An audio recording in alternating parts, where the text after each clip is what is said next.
कहानी की शुरुआत होती है अमेरिका के मशहूर लॉयर जूलियन मैंटल से, जो बहुत ही रईस था। इसकी 7 फिगर इनकम, रहने के लिए एक आलीशान मैंशन, प्राइवेट जेट और एक बहुत ही खूबसूरत रेड फरारी थी। मतलब एक मिडिल क्लास इंसान को खुश रहने के लिए जो भी मटेरियलिस्टिक चीज़ों के बारे में सोच होती है वो सब उसके पास थी। पर फिर भी उसे सेटिस्फेक्शन नहीं था।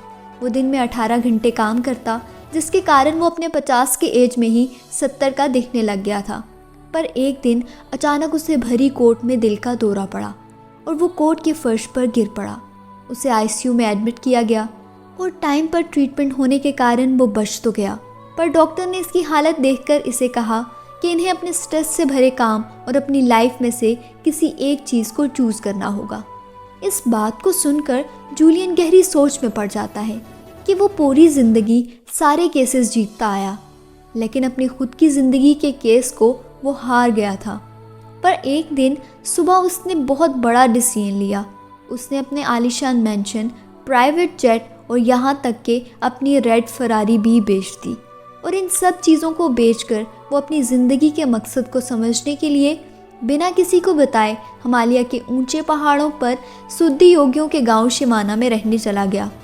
शिवाना शहर के धूल, धुओं और शोर से दूर एक पुरसुकून जगह थी, जहां चारों तरफ बस हरियाली और शांति ही शांति होती है। वहां पर उसकी मुलाकात होती है योगी रमन से, जिसकी उम्र 100 साल से अधिक थी, मगर वह जवान दिख रहा था, मानो वो कोई जादुई विद्या जानता था। योगी रमन जूलियन से मिलते ही और उसकी डेडिकेशन देखकर उसे शिवाना सिस्टम के 7 प्रिंसिपल सिखाने का वादा करते हैं। ये 7 प्रिंसिपल योगी रमन जूलियन को एक कहानी की सूरत में सुनाते हैं। योगी रमन जूलियन को कहते हैं कि इमेजिन करो कि तुम समंदर के करीब एक बहुत ही सुंदर बगीचे में बैठे हो, जो रंगीन फूलों और पेड़ों से भरा हुआ है। तभी तुम देखते हो कि वो बागीचे में एक लाइट हाउस भी है। अचानक उस लाइट हाउस में से एक भारी भरगम सुमो पहलवान निकलता है, और इस सुमो पहलवान ने बस एक वायर से बंधी लाल लंगोटी पहन रखी है। इधर उधर घूमते हुए इस सुमो पहलवान को एक घड़ी मिलती है, जो कि सालों पहले कोई यहाँ भूल गया था। जब वो सुमो पहलवान इस घड़ी को उठाने के लिए झुकता है, तब वो फिसल कर गिर जाता है और बेहोश हो जाता है। कुछ देर के बाद फूलों की खुशबू से उसे होश आता है। वो संभलते हुए उठता है और अपने आसपास देखने लगता है, जहाँ झाड़ियों में उसे छोटे छोटे हीरों से बना हुआ एक रास्ता मिलता है। बिना वक्त गवाए वो सुमो पहलवान इस रास्ते पर निकल पड़ता है और तुम्हारी आंखों से ओझल हो जाता है। इतने में योगी रमन की स्टोरी ख़त्म हो गई। दोस्तों, आपकी तरह जूलियन को भी ये कहानी नहीं समझ आई, इसलिए जूलियन मॉन्क से कहता है ये किस तरह का मजाक था, इस कहानी की तो कोई सेंस ही नहीं। ये देखकर योगी रमन उसकी कन्फ्यूजन दूर करते हुए बताता है कि ये कोई नॉर्मल स्टोरी नहीं, इस कहानी का हर एक एलिमेंट अपना एक इम्पॉर्टेंट वर्च्यू रखता है, जो अगर समझ लें तो इसमें लाइफ के सारे सवालों के जवाब मिल सकते हैं। और मैं एक एक करके तुम्हें इन वर्च्यूज़ के बारे में बताता हूँ।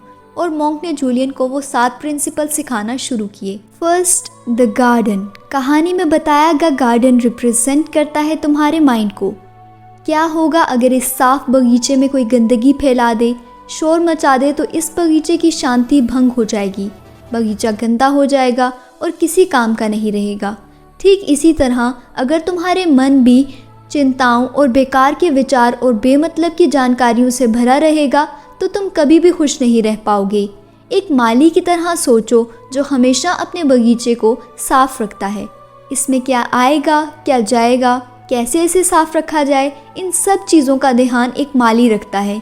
तो तुम्हें अपने दिमाग के दरवाजे के साथ एक चौकीदार की तरह खड़ा रहना होगा और बेवजह की न्यूज़, गपशप और किसी भी तरह की बुरी चीज़ों को तुम्हारे मन में आने से रोकना होगा।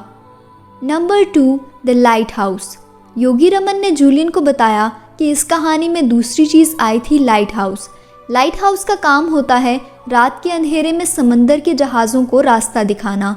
अगर लाइट हाउस नहीं होगा तो कोई भी जहाज़ अंधेरे में आगे बढ़ेगा तो वो चट्टानों से टकराकर बिखर सकता है। इसलिए लाइट हाउस सिंबलाइज करता है तुम्हारी लाइफ के पर्पस को। अगर तुम्हें लाइफ का पर्पस ही पता नहीं होगा तो तुम ज़िंदगी में भटक जाओगे और परेशानियों की चट्टानों से टकराकर बिखर जाओगे।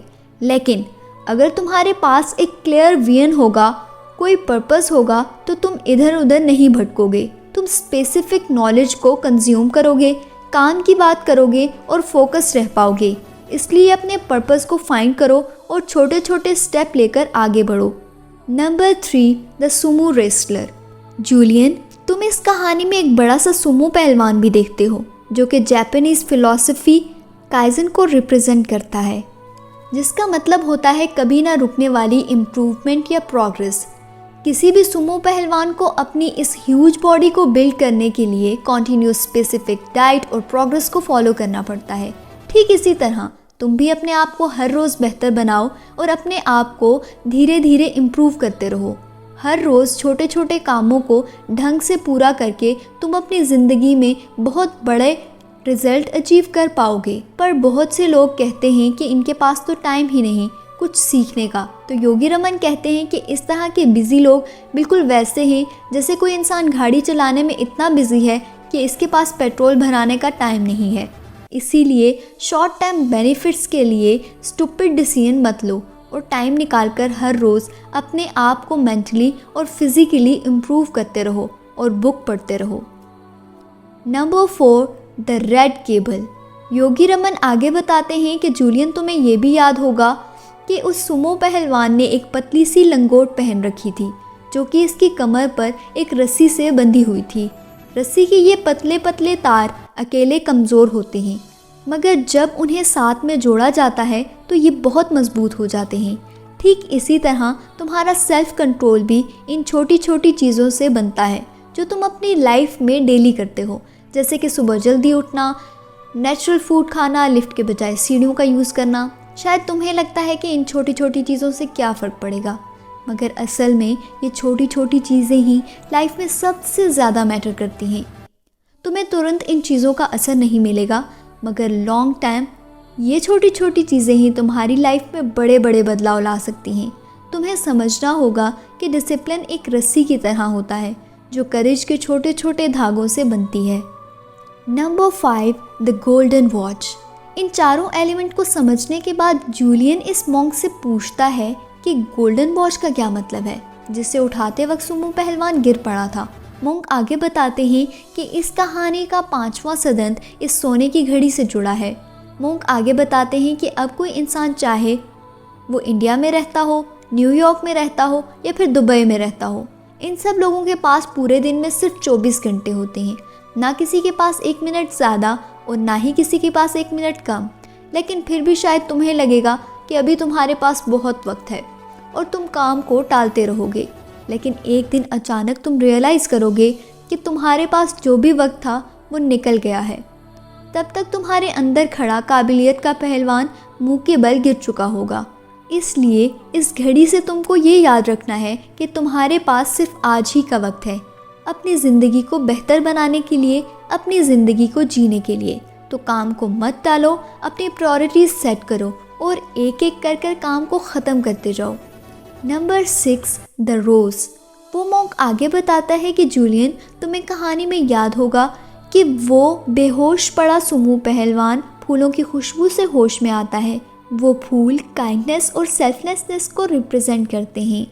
चीन में एक कहावत है कि जो लोग दूसरों को फूल देते हैं अक्सर उनके हाथों में फूलों की खुशबू रह जाती है। तुम चाहे कितना भी पैसा क्यों ना कमा लो, तुम्हें वो सेटिस्फेक्शन कभी नहीं मिल पाएगी जो एक इंसान को दूसरे इंसान की मदद करने से मिलती है। तुम इंसानियत का एक हिस्सा हो और हम सब लोगों का एक फ़र्ज़ बनता है कि हम इंसानियत को आगे बढ़ाएं। दूसरों की मदद करना एक ऐसी चीज़ है जो तुम्हें अंदर से खुश कर देगी। इसलिए तुम्हें जितना हो सके दूसरों की मदद करनी चाहिए, और वो भी बिना अपना कोई मतलब सोचे। 7, the path of diamond. Yogi and पे बताता है कि जूलियन, क्या तुम्हें याद है कि कहानी के अंत पे जब सुमो पहलवान अपनी पूरी एनर्जी के साथ उठता है तो उसे हीरों से सजा एक रास्ता दिखाई देता है। ये हीरे और कुछ नहीं बल्कि ज़िंदगी के छोटे छोटे पल हैं जो तुम्हें ढेरों खुशियाँ देते हैं। हो सकता है कि ये पल तुमने अपने बच्चे के साथ पार्क में बिताया हुआ एक दिन हो, या फिर पार्टनर के साथ बिताया हुआ क्वालिटी टाइम, या कुछ और। ये पल कुछ भी हो सकते हैं, लेकिन ऐसा याद रखो कि वो पल आपको भविष्य में तभी खुशियाँ दे सकते हैं जब आप इन यादों को आज में जिएं। कभी भी अचीवमेंट के लिए अपनी खुशियों का बलिदान ना दो। खुश रहना है तो आज ही रहना सीखो। आज जो भी चीज़ें तुम्हारे पास हैं वो छोटी छोटी चीज़ों को चेरिश करो, क्योंकि वो छोटे छोटे पल ही तुम्हारी ज़िंदगी के सबसे महंगे डायमंड होते हैं, जिनको दुनिया की कोई भी दौलत रिप्लेस नहीं कर सकती। इसलिए अपने प्रेजेंट को जितना हो सके उतना खुशियों से जियो। और ऐसे ही मोंक ने जूलियन को शिवाना सिस्टम के 7 प्रिंसिपल बताए, जिसमें वो हज़ारों साल से फॉलो करते आ रहे हैं। और जूलियन भी इन कहानी के द्वारा सीखे गए इम्पॉर्टेंट वर्च्यूज़ को अपनी लाइफ में इम्प्लीमेंट करके अपनी लाइफ को बहुत ही जॉय और हैप्पीनेस से जीता है। तो अब इस पूरी वीडियो में आपने जो सीखा इसकी स्क्रीनशॉट समरी बताती हूँ। आपका माइंड एक गार्डन जैसा है, जो आप बोते हैं वही काटते हैं। इसलिए नेगेटिव और आपकी लाइफ में ड्रामा क्रिएट करने वाले लोगों से दूर रहो, क्योंकि what consume your mind control your life. Number 2, जैसे अंधेरे में लाइट हाउस के बिना समंदर के जहाज चट्टानों से टकरा सकते हैं, इसी तरह आपकी लाइफ भी बिना मकसद के कहीं पर भी टकरा कर बिखर सकती है। इसलिए आप भी अपनी लाइफ के पर्पस को फाइंड करो और इसी डायरेक्शन में आगे बढ़ो। सुमो पहलवान की तरह काइजन को फॉलो करो। कभी ना रुकने वाली इम्प्रूवमेंट और प्रोग्रेस को अपनी लाइफ का पार्ट बना लो। नंबर 4, जैसे एक रस्सी छोटे छोटे धागों से मजबूत बनती है, वैसे ही आपकी छोटी छोटी आदतें आपका कैरेक्टर बिल्ड करती हैं। इसलिए अपना छोटे से छोटा काम भी ढंग और पूरी शिद्दत से करो। नंबर 5, याद रखो कितने भी काबिल क्यों ना हो, अगर आप काम को टालते रहोगे तो एक दिन आपके अंदर खड़ा काबिलियत का पहलवान मुंह के बल ज़मीन पर गिर पड़ेगा। इसलिए वक्त की कदर करो और आप जैसे लाइफ जीना चाहते हो, जो काम करना चाहते हो, वो आज ही से स्टार्ट करो।